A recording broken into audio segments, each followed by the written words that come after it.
Fry and his group were kidnapped by the bad guys, but they accidentally discovered an astonishing truth. On a quiet night, Fry and his group were resting in a cave. Suddenly, a dark shadow quietly appeared. Leela sensed the danger, but her mouth and nose were covered and she was dragged out of the cave. Shortly after, Amy was also secretly kidnapped. The next morning, everyone yawned and walked out of the cave. After finding that the mechanical dinosaurs had become extinct, new life had evolved. At this time, Fry also discovered that his companions had been abducted. The culprits were a group of mechanical ape men. They captured Leela and Amy and made them do the housework. And the men outside were worried, and were thinking about how to rescue the two of them. The professor picked up a part, and pulled out the rubber band from his underpants, preparing to make a slingshot. After 12 hours of hard work, the slingshot was finally completed. But it was already late at night, so they decided to go back and rest, and gather their strength before having a showdown with the mechanical ape men. The next day, everyone was ready to go out and rescue them, but they saw that Amy and Leela had already come back. They were very puzzled. Amy said that the mechanical ape men disappeared at night. Could it be that they had evolved again? Sure enough, a mechanical scientist appeared. He was holding a big net and wanted to capture humans, to study the mystery between mammals and robots.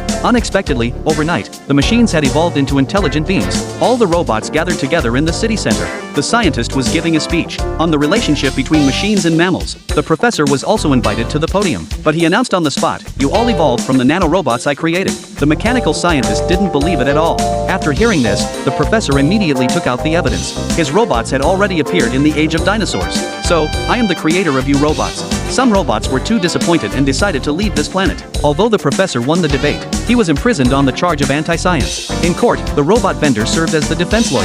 The scene was so intense that no one could convince the other party, but it was already late, and the robot judge decided to adjourn the court. When everyone woke up from their sleep, the court was gone, and the Steel City had also disappeared. The machines had evolved again. They had separated from their physical bodies, and became a mass of spiritual entities. They also told the professor and the others to leave here quickly. After returning to Earth, the professor found Dr. Orangutan, and told him what he had seen and heard on the asteroid. The two finally reached a consensus, that the theory of evolution and creationism could exist simultaneously. The professor created the mechanical race, and they had self-evolved. And the Earth might be the same. Some foreign civilizations created certain beings, and then they gradually evolved into the current appearance of the Earth. Remembering the previous argument between the two of them, the professor and Dr. Orangutan also laughed together.